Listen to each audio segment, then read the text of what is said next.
Well, we are doing a special episode because the Dobbs decision has just landed a couple hours ago, and they have overturned Roe v. Wade. And as you can imagine, this has a lot of people excited, either angry or happy. And I'll tell you right now, at this table, we think it was a great decision. We think it was a great decision for legal reasons, which we're happy to explain. And we think it was a great decision for moral reasons as well. But we're going to go into some of the details, some of the responses that we're seeing both from left and right to the overturning of Roe. And we're going to explain what it actually means for people across the country. All that and more coming up on this episode of Making the Argument. As Nick said, thanks for joining us on this episode. Today we are addressing this special news about Roe v. Wade and the overturning of Dobbs. If you walk away from listening to this episode with new information that you can use in conversations with friends or family, I hope you'll drop us a comment letting us know on YouTube and leave us a review on Apple Podcasts and Spotify. Thank you. All right, as always, I am your host, Nick Freitas, member of the Virginia House of Delegates, but other than that, a good person. With us, my beautiful wife, Tina, Queen of the Bees. Hello, everyone. Our resident historian, political prognosticator, analyst of analysts, Christian Hines. What a time to be alive. I know, right? Yeah. Wow, and that is true on so many levels right now. There's going to be a lot more people that get to say that because of this decision. What a great day. And then, of course, we have our producer of producers, Nicholas Hamilton, the good Hamilton, the one that doesn't like central banking. Thank you. All right, so let's get right into this. What does this mean?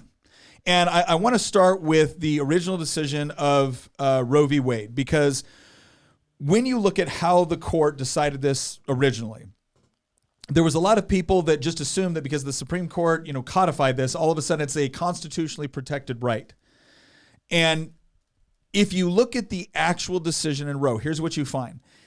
They didn't really reference anything in the Constitution. I mean, some of the language that they used to justify Roe was so absurd that even pro-abortion legal scholars admitted that this was a really poorly decided decision. You really can't find any justification within the Constitution.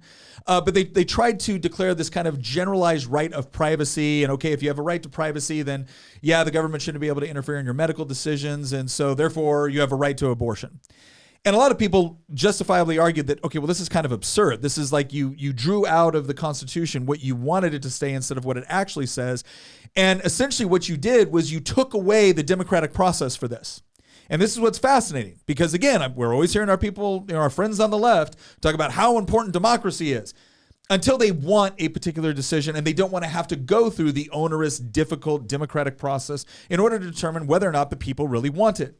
So before Roe was ever decided, the Supreme Court pretty much looked at this as something that the United States Constitution didn't address. Therefore, right, your 10th Amendment kicks in, your 9th Amendment kicks in, and this becomes an issue for the states to decide through the due process laws at the state level. And some states were pretty wide open on abortion, and some states were pretty restrictive on abortion. It wasn't until 73 when Roe came down that the Supreme Court now just decided that, you know what, we're going to take this completely out of the democratic process, and we're just going to declare that you have a right to abortion. And again, when people said, okay, well, abortion and anything like it is not even mentioned in the Constitution, how could you come to this conclusion? They said, well, it falls under this broad interpretation of the right to privacy. And a lot of people pointed out, well, that's kind of absurd, right? My right to privacy doesn't extend to how I interact with other people in the sense that if I punch somebody else, I don't get to say, well, I have a right to privacy or I have a right to use my body the way I want to use it. We all acknowledge that my right to swing, as one Supreme Court justice put it, my right to swing my fist is limited by the proximity of somebody else's face. And to suggest that abortion is just one more medical procedure, to suggest that abortion is not ending the existence of another living human entity is factually incorrect. And so the thing that you need to understand is that for everybody that's screaming about this was a constitutionally protected right, this was not a protected right in the sense that the Constitution was clear about this, or that the people that wrote the Constitution understand that this was a natural or what we call an inherent right that we were merely enshrining protections for in the Constitution. This was a legal code that was designed to protect something that the Supreme Court wanted that had no basis within the Constitution. And I want to read something off because I tweeted this out earlier today, and I think this kind of sums up the point I'm trying to make right now, and that is you can no more have a natural or inherent right to strip away the humanity of a child in the womb than you can a right to own another human being. Society can create for itself unjust legal codes to permit such atrocities, But to call them rights is to misunderstand the term. So the most important thing you need to understand originally about what Roe was a horrible legal decision that didn't recognize a pre-existing right. It created one out of whole cloth and then assigned really tortured reasoning through the Constitution in order to justify it. That's what got overturned today. That's what got overturned today. So everyone's saying that, oh, the Supreme Court threw out your constitutionally protected right to abortion. Garbage. What it overturned was a really, really bad decision. And what's interesting is they even, in the opinion on this, they even bring up other really bad Supreme Court decisions, things like Plessy versus Ferguson. You know, the whole separate but equal. I believe it was one of, I can't remember which justice, because multiple justices, usually the way that this works is that you've got an opinion that a majority agrees with, right?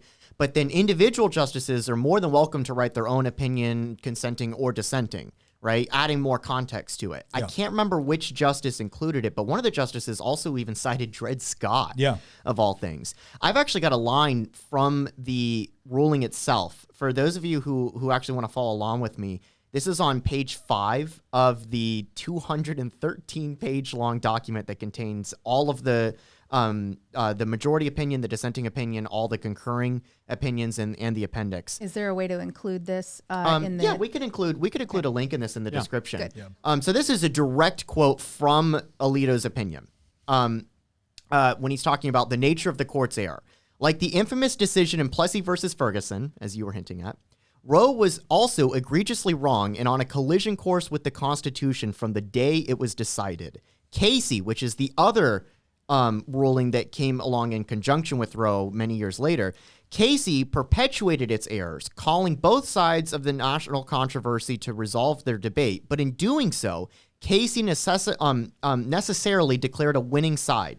Those on the losing side, those who sought to advance the state's interest in fetal life, could no longer seek to persuade their elected representatives to adopt policies consistent with their views. The court short-circuited the democratic process by closing it to the large number of Americans who disagreed with Roe.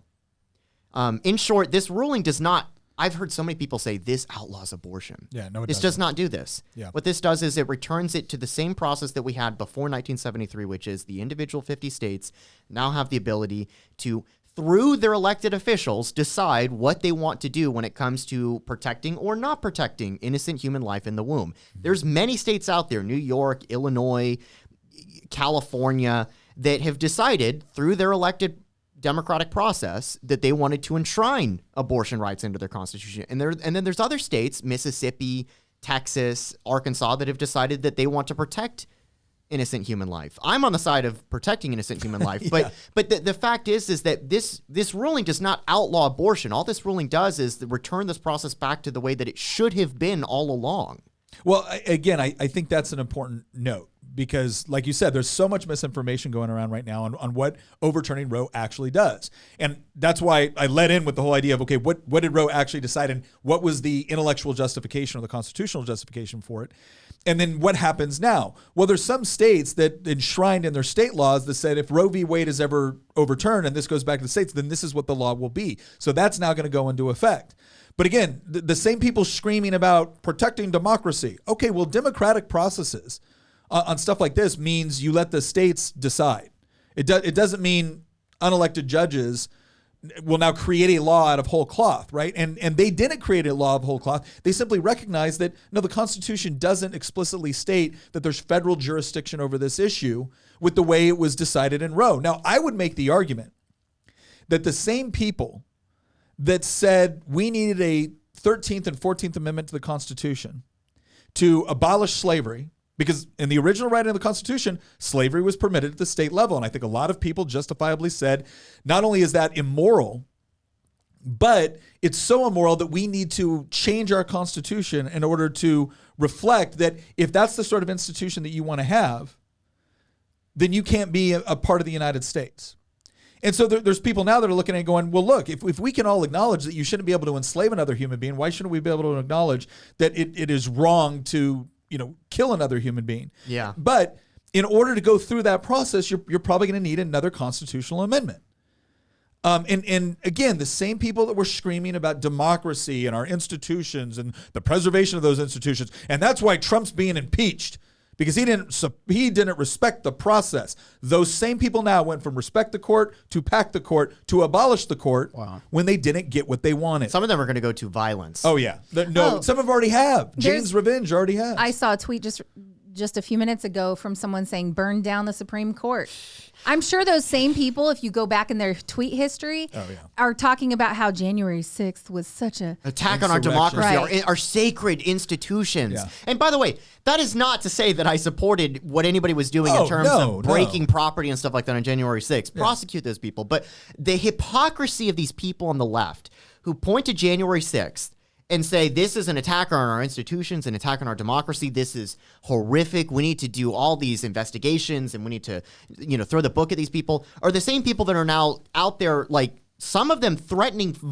We had a guy who wanted to kill a Supreme Court justice, and so like spare me your fake moral outrage over the fact that you think that you know what you did? You lost a court case and you want to burn the country down because of it. Well, because for some of these people, and I'm not going to paint every Democrat with this brush, but what it strikes me as is that the left has a very powerful element within it that will talk a good game about democracy or institutions if it's serving their purpose, if it's giving some sort of like thin moral veneer to what it is they want to do. Yep. But ultimately what they want is power, and they want their end states to be achieved. And insofar as those institutions help with it, they're totally supportive. Sure. And the moment they stand in the way, it's burn it down. To that point, I've got one more segment that I found in the opinion itself that I think really drives home just how self-destructive that mentality is from the left. It's honestly actually quite funny. This is a direct quote again. Before us now is one. So before this segment, by the way, this is page 12 now.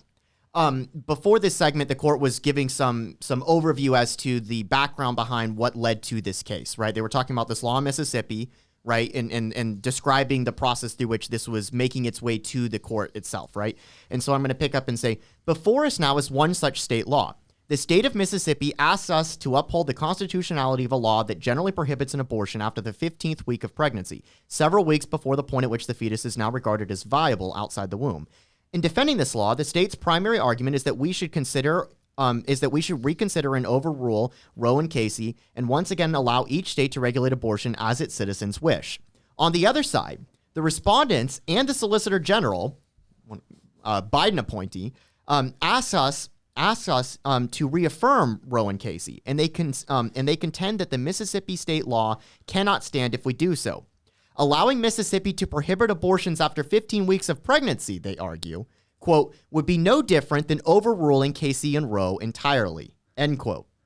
We contend that, quote, this is also from the defendants, we contend that, quote, no half measures, end quote, are available, and that they must either reaffirm or overrule Roe and Casey, period. Next paragraph. We hold that Roe and Casey must be overruled. The Constitution makes no reference to abortion, and no such right is implicitly protected by any constitutional protection, including the one in which the defenders of Roe and Casey now chiefly rely, the Due Process Clause of the 14th Amendment. That provision has been held to guarantee some rights are not mentioned in the Constitution, but any such right must be, quote, deeply rooted in this nation's history and tradition, and, quote, implicit in the concept of ordered liberty. And that's actually a reference to another court case, Washington versus Glucksberg in 1997. So they were actually citing another court ruling that was dealing with implicit rights that aren't explicitly written into the Constitution.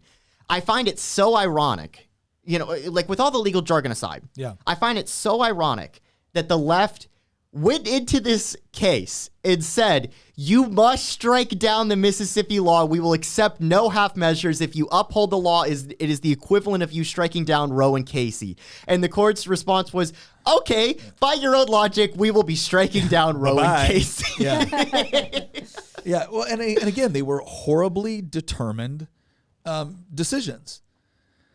So let's go ahead and talk about some of the responses that have come out from this. Real quick before we do that, I have a quick question for you. So what should we be looking towards next in terms of battles in the your state legislatures? Yeah. So again, some states have already had things that were, for lack of a better term, triggered by the overturn of Roe v. Wade. So they already had laws that went in place. But if you're pro-life, then your next step is the state legislatures, right? So any state that hasn't done something, you now have a lot of work to do at the state level in order to get the sort of abortion policy that you want in place.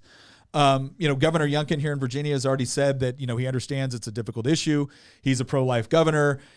He wants to see some consensus around a particular approach. And the consensus he's talked about is based on pain capable. Okay. And so his approach is to essentially say that, well, look, we may disagree on a lot of these other categories, but can we at least agree that when the baby can actually feel itself being aborted, that's too much? Yeah. And there's no question that we can legally do that now. No. So we can do that. And the question will be is what will the left come and say in response to that? So again, there's a lot of other, I don't think anybody is questioning where I stand on the issue of abortion. Yeah. I think at the moment of fertilization of that egg, what you actually have is a human being. And let me, before we get to this, let me explain this, because I do think this is important, because people will ask me, they know I'm a very liberty-oriented guy. And I've had libertarians say, you say that you're for liberty and the government shouldn't be involved in your individual decisions. So how can you be pro-life? Or how can you be, sometimes the word, anti-choice? I'm like, well, I'm not anti-choice. I think you have all kinds of choices that you make, that two people make prior to getting pregnant. Now, obviously, we can understand that somebody that was a victim of rape, they didn't choose to be in that situation. But let's face it, like 98% of abortions that take place in this country result because two people made a conscious decision to engage in a voluntary activity that they knew could bring about the ultimate dependency of another human being upon the woman's person for a certain period of time, right? They knew it. They knew, hey, we're going to have sex, and if we do, that could lead to a pregnancy, and we understand that, and we're going to do it anyway. And then the pregnancy occurs, and either the woman wants to have an abortion or the father pressures the woman to have an abortion, which often happens. Yeah. Or the parents, pressure an abortion. And so now you have essentially, regardless of what else anybody wants to say, you have an abortion of convenience. Because nobody was confused about this potentially happening and they chose to do it. So in that case, I'm like, no. There was all sorts of voluntary choices that went into this decision before you got to the point where it's, are we going to choose on whether or not to end the pregnancy? So that's the first argument, is that this is not a question of me infringing on someone else's rights. This is a question of the child having their most basic fundamental human rights now snuffed out forever and for good, for all time, because somebody engaged in an action that they knew could bring about the result and just didn't care. The second part is, and this was an argument that was made in 73. It's this whole clump of cells argument. First of all, if you're still making the clump of cells argument, you are apparently behind on I don't know how much scientific research that we have had between 1973 and today. Yeah. Right? If you're still making that argument, it is one of the most idiotic arguments that you can make. And I saw one person, they're like, it's just a clump of cells. Like, you're just a clump of cells. You know what? That is a technically true state. If you want to reduce everything to a clump of cells, you could do it for anything. Everyone sitting at this table is a clump of cells. I would argue that you're more than that. And so here's the thing that you have. There's three categories you have to look at when we're looking at whether or not something is entitled to basic human rights, right? Basic human rights. The first thing you look at is what we're talking about, living or dead. This cup of coffee, right? This is dead. This is not alive. Not according to panpsychism. This is not alive. This coffee mug is not alive. How do we know that? Well, because it doesn't meet any of the characteristics that we associate with life. So I'll read some of those off. Those things can be order, sensitivity and responses to environment, reproduction, adaptation, growth, development of homeostasis, energy processing, the ability to, evolve and adapt, right? So when we look at those things, we use those to distinguish between a living object or a living entity and a non-living entity. At the moment of fertilization, you meet the sufficient criteria to be distinguished between a living entity and a non-living entity. There's no question about that. Nobody. DNA. You have all the DNA that's needed for... Well, wait. Don't get ahead of me. This is important. The first one is, what's the characteristic for a living entity? That's the first criteria you have to answer. The second criteria you have to answer is it a human? Because obviously we don't convey the same rights to a cow or a dog or a cat that we do to a human being. So the second question that we have at the moment of fertilization is this a human life? We already know it's living. Next question is it human?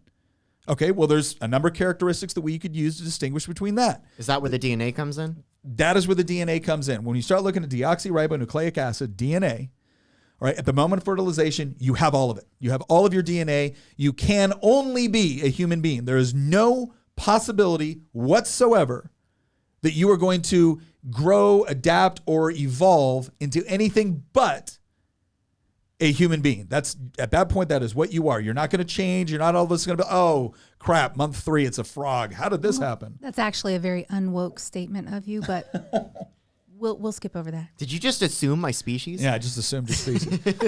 so, and again, here's the crazy part. Before we had DNA, does that mean we didn't know what a human was? No, of course we knew what a human was because of the characteristics associated with something. That is how logically, philosophically, and scientifically we have always distinguished between a duck versus a cat versus a person versus a cow, right? There are certain unique characteristics that only present themselves within certain species. But when we had DNA and now we're actually mapping the entire human genome, right? Now we know for sure that, oh yeah, it's impossible. So when do you become human? Moment of fertilization, because that's the point where you have human DNA from the father and the mother coming together to form that unique human individual. Right? So that's the second part. The third component with respect to rights or human rights in general has to do with the whole idea of innocence versus guilt. So I know people that will concede, yes, I agree, because the scientific evidence is overwhelming. I agree that that entity in the womb is a human life. However, that human life is now imposing itself on the mother. And therefore, the mother is not so much aborting the child as the mother is protecting her own bodily autonomy and removing the child from the situation because that child has no right to live off the body of the woman, right? So that's the argument they're making. They've conceded now. They've conceded it's a human child. They just don't think this is where the whole legal question comes in of first cause. So if you come up and punch me in the face, and I hit you back in order to defend myself, we don't look at those two actions equally. One was an aggressive action, the other was a defensive action. And we have to look at these things. To suggest that both actions were equally the same is ridiculous and absurd. It would make no sense in a legal case. If it did, the person that's trying to murder you would have the same legal defense as the person using violence to defend themselves. So the question that we have once again when we're talking about a child in the womb is, did the child put themselves there against the actions of the two people that engaged in the sexual act? No. The child had no say with respect to what happened to them in that situation. Zero say, none. So how could the child be guilty of anything resembling a crime or an infringement on somebody else's rights? I think I think I get where you're going, and I think those are all strong arguments, but none of them really address, I think, the most common argument that the left makes, which is simply, I want to do what I want to do. Okay, wait. Well, that's because their argument has evolved. But this is where it started, But though. that's the thing that we've got to start with, right? There is somebody that will say, I want to do what I want to do and I should be able to do it. But that is so absurd on its face that we can attack that easily. I want to get to this point of there are people that understand that, no, you don't get to do whatever you want when it hurts somebody else. Most people understand that on a basic human level. So they have to come up with some sort of reasoning to justify why abortion is different. And the three most common arguments is it's just a clump of cells, or, okay, I recognize this, or the two most common arguments, it's either just a clump of cells, so it's not really human, so I'm not killing a human, so it's not immoral. Mm-hmm. Or they're making the argument that, well, it is human, but it's infringing upon my rights. My rights. And I have the ability to defend myself against this parasitic entity. Yeah. Right? And what I just explained demonstrates how neither one of those arguments can possibly be valid. Because if they are valid, right, then it causes a whole bunch of other problems. So if it is true that this is a living human being, and we've demonstrated that it is, the question is are they not entitled to certain basic human rights? And if your answer is no, well, then why are you entitled to basic human rights? So if they can see all those arguments and still say, well, I just still want to do it. Yeah. Well, then here's my question. What's the limiting principle? This is the question we ask with everything. What is the limiting principle? Which is to say that we generally agree that you can do whatever you want with your body. At least I generally do. You can do whatever you want with your body, provided that you don't infringe on the rights and liberties of somebody else.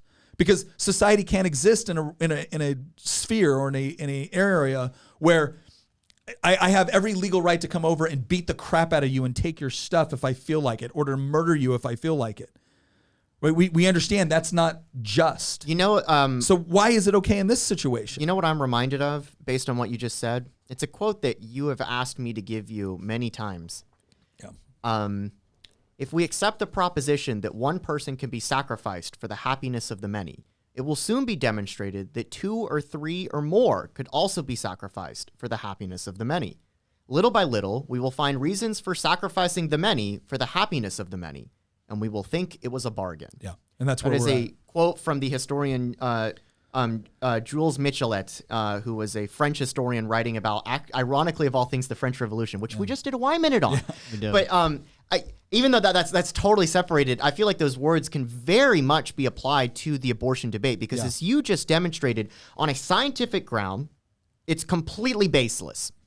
On a philosophical ground, rooted in philosophy and history and the actual legal arguments of what defines a human being, and do human beings deserve rights at certain points in their lives? And if so, does that apply in this case? It's also completely baseless. So the only argument that they have left is that argument that I just brought up, the I want to argument. I want to, yeah. Which is increasingly the argument that in popular culture, and I know that we're about to get to this, in popular culture, that is basically, I mean, the arguments now that we're seeing and that we're about to be talking about are just some of the most intellectually bankrupt arguments you can think of. As we said at the beginning of this podcast, the same people that 2 years ago were telling us, we care about our institutions and this is about protecting democracy, are calling for tearing down the Supreme Court and overruling the democratic will of people in states like Arkansas, Mississippi, Wyoming, Texas, etc., simply so that way they can do what they want to do, while admitting that what they want to do is kill an innocent human being. Yeah. Well, and this is the one. So we got it up now, right? Okay. Yep. So yeah, Nadia Hussein, a mother from New Jersey, said the worst racism issue in this country is going to be exacerbated by taking away abortion care. And this is what she said. I don't want to see black people suffer, brown people suffer, poor people suffer, and just continue cycles of poverty. I don't want to see that, but unfortunately, if Roe v. Wade falls, that's what's going to happen. And basically what she just did is use Margaret Sanger's talking points. Wow. She doesn't Explain want that a little bit more. Yeah. Because I think there's so many people, even in the conservative movement, that, No idea and who I, Margaret by the way, I Sanger is. apologize for interrupting, but the reason I said that is because I think there's so many people in the conservative movement that don't know who Margaret Sanger is, or people that are pro-life that might not know who she is, or so like go into detail of what you mean should by know that. who Margaret Sanger is, because she is the grandmother of Planned Parenthood.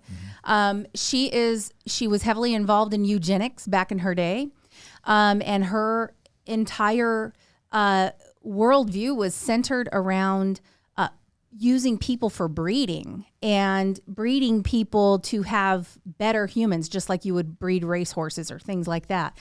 And what that meant is that's not hyperbole. She actually said what you're saying. She did. And what that meant to her is to exterminate people that they viewed, she and her people, whoever they all were, people that they viewed as the weeds of society, the people that were less valuable to society. And she was very clear that she was very, very racist. She hated Jewish people and she hated black people. And their point was to exterminate the black population and also the Jewish population and anybody who had any type of special needs. And so it centered on that. So what this woman is saying is that she doesn't want to see black people suffer, so let's kill them. She doesn't want to see brown people suffer, so let's kill them. She doesn't want to see poor people suffer, so let's kill them. We don't want to see cycles of poverty, so let's just kill them all. Mm-hmm. You know, that is what she means, and she can't hide from that. She said it. And anybody that doesn't see that for what it is has got blinders on. I am sorry, but there is a reason why Planned Parenthood puts a huge number of its abortion clinics in black neighborhoods. It's a plurality. Plurality is in minority neighborhoods. That is where they put. In fact, for a while there was a billboard that went out that infuriated the left, but because it was true, and it said the most dangerous place in New York City for a young black child is in the womb. And make no because mistake, of where Planned Parenthood put make their no abortion clinics. mistake. This isn't a referendum on the people who have been victimized by this. This is an organization who is actively targeting and actively indoctrinating and actively using propaganda in order to accomplish that goal that she set out so long ago. And they have continued and continued. And it is very frustrating to see a billion-dollar industry which profits off of women in crisis. Yep. They profit off of your pain and your fear. And they profit by telling you that you have no choice, that you can't go to school, you can't dig out of any of this if you have a child. Yeah. Speaking of that, I want you to continue, Tina, but were we going to discuss the statement that was put out from Michelle Obama? Yeah. That's probably Because a good time what to you do that. just said really reminded me of what she just wrote, 30 minutes ago? Let me read it right here. We obviously don't think super highly of Michelle Obama, or what she puts out online. But this post here, I feel, is really the leading social media post amongst the left right now. So I wanted to reference this, and I want to focus on the last paragraph of the first image in this post. She says, "Yes, I am heartbroken for the teenage girl full of zest and promise who won't be able to finish school or live the life that she wants because her state controls her reproductive decisions." And I was reading this, and I'm like, you're telling her that she can't, that she's incapable, that she doesn't have any other choice. But that's just not true. And, I think about the young girls who are pregnant right now in an unexpected situation and read this and see Michelle Obama, maybe confirming something that her, the guy she slept with is telling her to do. Yeah. Like, that's a terrible situation to be in. And when I worked at Students for Life, we would work with, young women on college campuses who were in unexpected pregnancies. And she would oftentimes have that guy that she got pregnant with telling her that, oh, I'll pay for the abortion. Or, her friends saying that your life is going to be ruined and you have no future. And I think that's one of the worst things that you can do in that situation. I think it's really sad. Sometimes it's even more shallow than that. I had a friend way back when I was a teenager who got pregnant young and had an abortion. Do you want to know her real reasoning for having that abortion? It wasn't that she wasn't going to be able to do all of these things. She didn't want the marks on her body. Mm-hmm. Her body was so important to her that she did not want stretch marks. She didn't want a baby destroying her body. And so, we can't put everybody in the same category. Some people just make narcissistic decisions, but a huge number of these people are being pushed into this, told they have no choice, and then ultimately, some they fear telling their parents, or they fear coming out and showing that what they did, and so it's very frustrating to me that we constantly have to have this argument over whether or not it's okay to kill babies.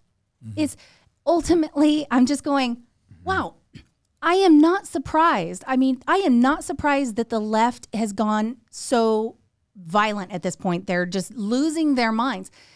It's because they subscribe to an ideology of death. They believe it's okay to kill innocent unborn babies. I think what it really comes down to is they want a life without consequences. They want to be able to sleep with whoever they want without consequence. I think true, but there are some women that have made statements saying, I'm really, who was it?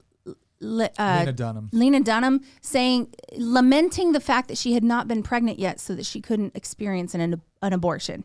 Yeah. So there is a very sick mindset here. Well, and what I want to know is why these people can't understand why this worldview that they hold is nurturing and upbringing a generation of kids who think it's okay to shoot up schools. They're telling them it's okay. The only difference is what method is used and how old the children are. And people get upset whenever these sort of comparisons are made. And it's interesting because it's the same people on the left that constantly want to talk about underlying causes, right? Root causes. Like how did this person get to this situation where they determined that this was an appropriate course of action? And I just simply want to know, why is it okay or why is it not okay to suggest that when you devalue human life, that's in one area, that has the ability to manifest itself in other areas? Like what is wrong? So Malthus, because this is an important point I want to bring up. When Margaret Sanger was saying all this stuff about eugenics and comparing certain people to human weeds because they weren't as economically productive or they didn't meet with her standards for what a human being should look like, right? That was Margaret Sanger. That was not some right-wing conservative. No. That was considered progressive. Eugenics was considered a progressive ideology. And if you look back before that, when you look at Malthus, which is one of the left's like favorite social theorists and economists, Malthus said that we are overpopulating the world. He said this in the 1800s. In the 1800s. And one of the things that he offered up as a solution to this was he thought we should put poor tenements next to malarial swamps because he thought it was a benefit to society as a whole, and that we would have a stronger, more flourishing, more prosperous society if certain people just died. And that this was a matter of saving humanity in the future. Now, interestingly enough, the people that subscribe to this theory are never the ones that are supposed to die, right? It's always somebody else. It's always somebody else from a different group that has now been dehumanized. But as Malthus was explaining this in the 1800s, this greatly influenced the eugenics movement in the early 20th century, and this whole idea of very select human breeding, which really manifested itself within Nazism. I was going to say it found its culmination. It found its culmination in Nazi Nazism, Germany. which believed in the whole concept of the Uberman, right? The Superman that was going to be created. And again, Hitler was a huge collectivist. He didn't see himself as some sort of he saw himself as a collectivist, as someone that was basically carrying out these logical conclusions of eugenics. And I'm watching similar conversations be had. And again, people will ask, well, how could you possibly say that this leads to that? If you're devaluing human life as a part of your policy, as a part of your overall argument with respect to humanity, and that manifests itself in a way that you didn't intend. Yeah. I'm sorry, you don't get to be shocked. That point, by the way, is the most important point, because how many times does the left explicitly accuse anybody on the right of being a Nazi? When we make these comparisons, we're not saying people that disagree with us are Nazis. That's what the left does. People who don't agree with me, they're literally Hitler. What we're saying is that please just use some critical thinking and think through what you are arguing. The logical conclusion of what you are arguing is in line with these historical examples. There's a big difference there. That it's not saying you are literally Hitler. What we're saying is that your arguments are intellectually, historically, philosophically, legally, and morally incorrect. Yeah. And here's why. Yeah. And it's not like some of these people look at this like, oh, this is this new idea I had. No, it isn't. It's not a new idea. This has been going on for a long time. I think are we going to bring up some of the direct quotes from Sanger? We are, yeah. So yeah, here's this quote from Margaret Sanger. How are we to breed a race of human thoroughbreds unless we follow the same plan?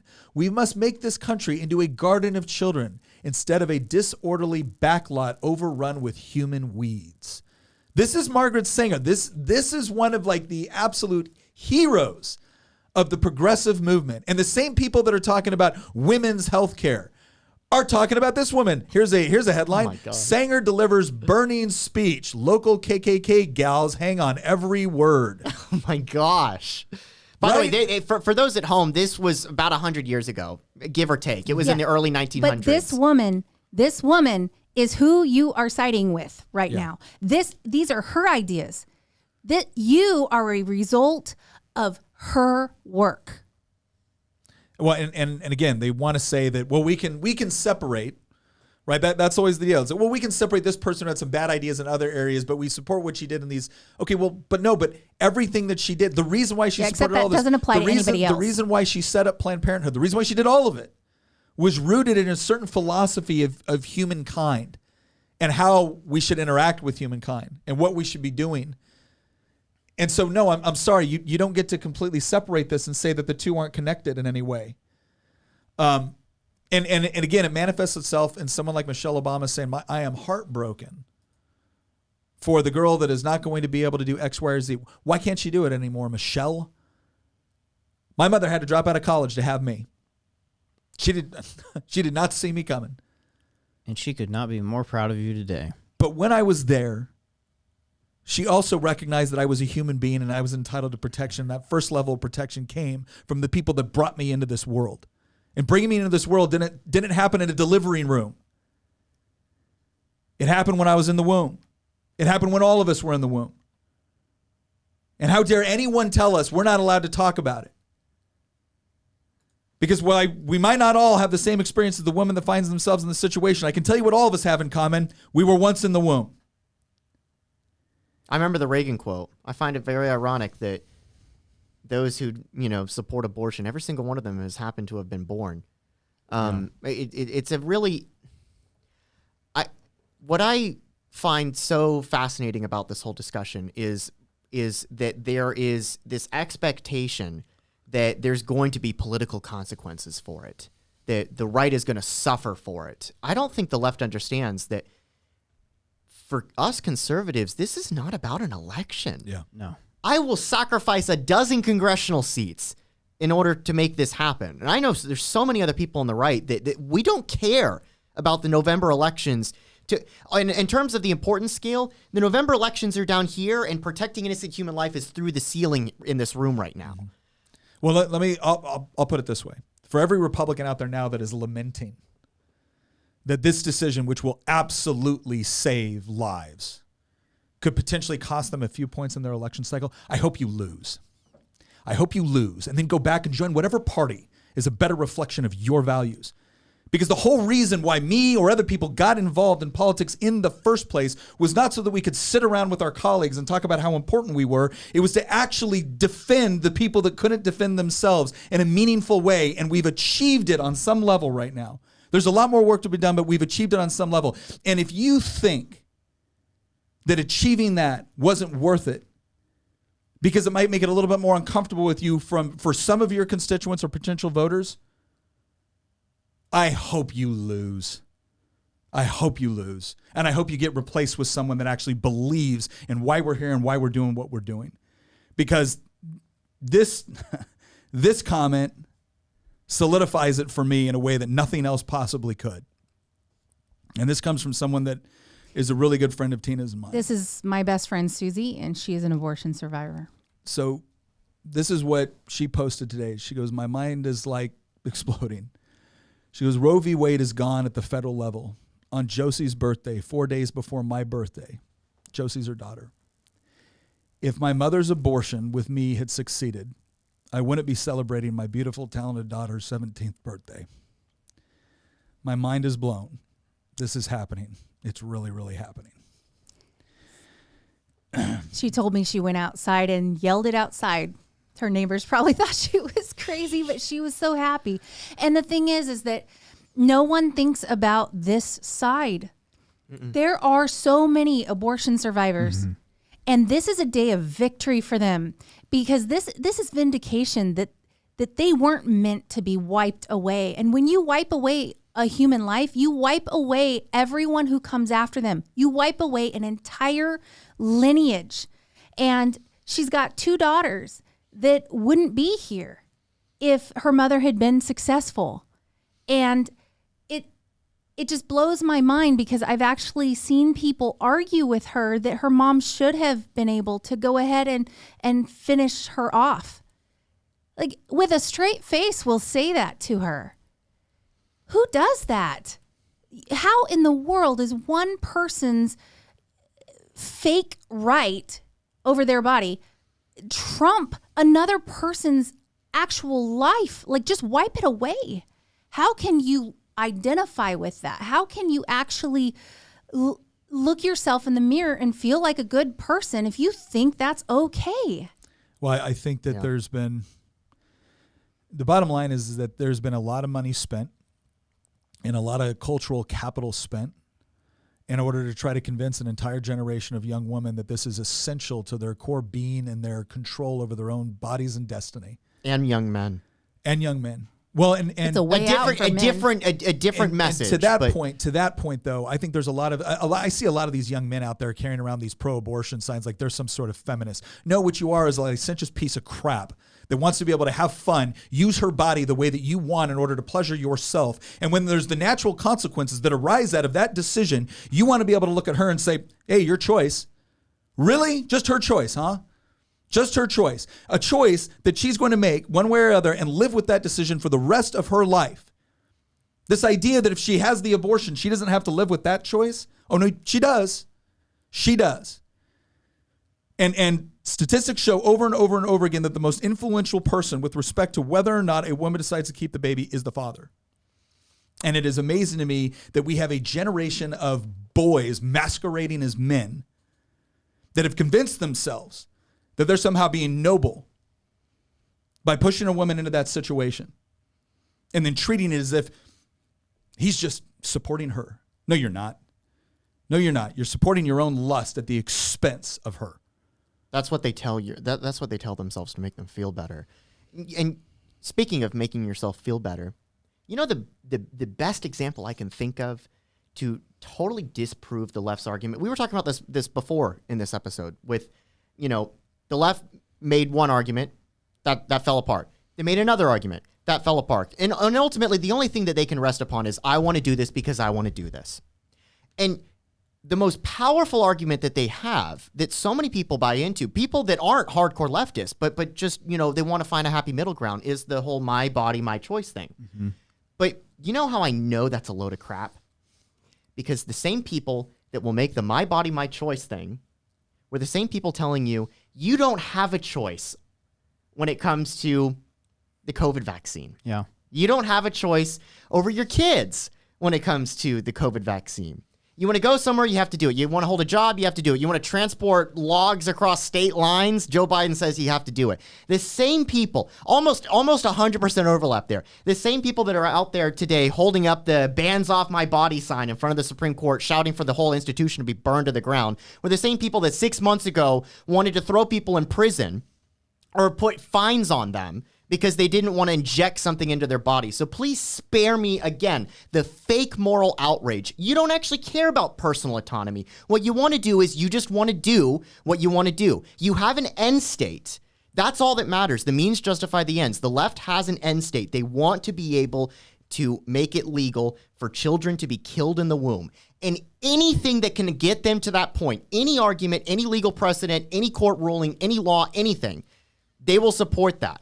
Until it contradicts them, and then they'll ignore it when it comes to another issue where, again, they have an end state they want to impose on people.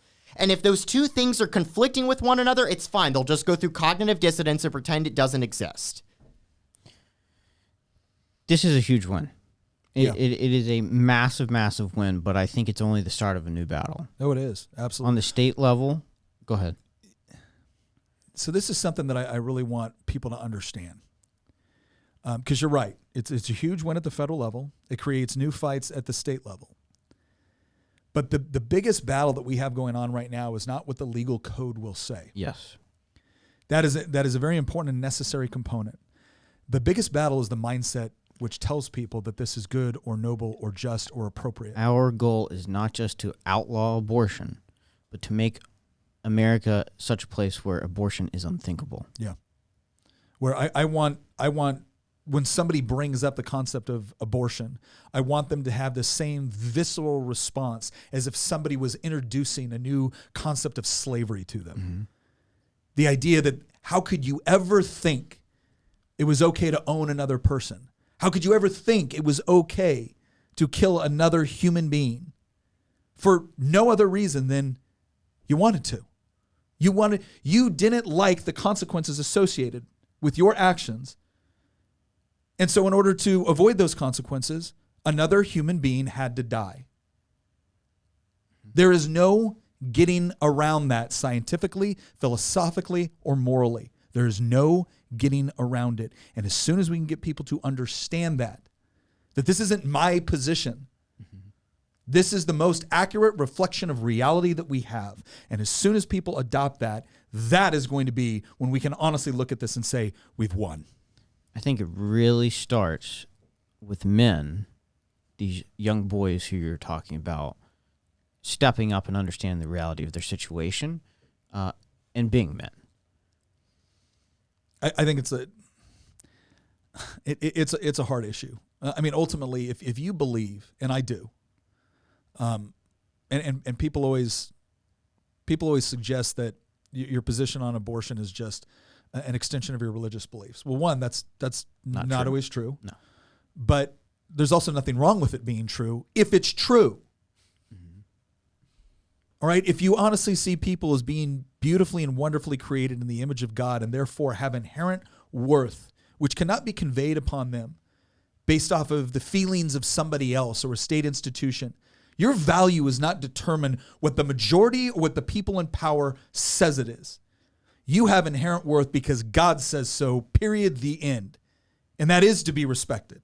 Mm-hmm. And if you want to live in a world where that's not the case, well, your only other option is your life has value provided that the majority or the people with the guns says it does. And if that's what you want, not a society I want to live in. Because I don't want my value to be arbitrary. I don't want the value of the people I love. I don't want the value of my children. I don't want the value of a complete stranger I will never meet in my life to be determined based off the ability of someone else to end it because they decided. And that's what this argument is ultimately about. That is also what the state of the world was for 95% of human history. It really wasn't until and this is a whole other discussion for another day, but it really wasn't until the advent of Christianity combined with the reforms that came out of, things like the Enlightenment as well. And that's a whole other discussion, but it really wasn't until just a couple hundred years ago that we started respecting people as a commodity with value rather than just simply another mouth that needed to be fed. Well, and not even a commodity. Not a commodity, but a something that for most of human history, human beings were considered a tool for the ruling elite and at best and a mouth to feed at worst. And it's kind of a miracle that we don't live in that. Well, we do in some ways, but we've started to emerge out of that dark age mentality that human beings are not a tool and they're not just a mouth to feed. They carry inherent value and they can bring things to the world.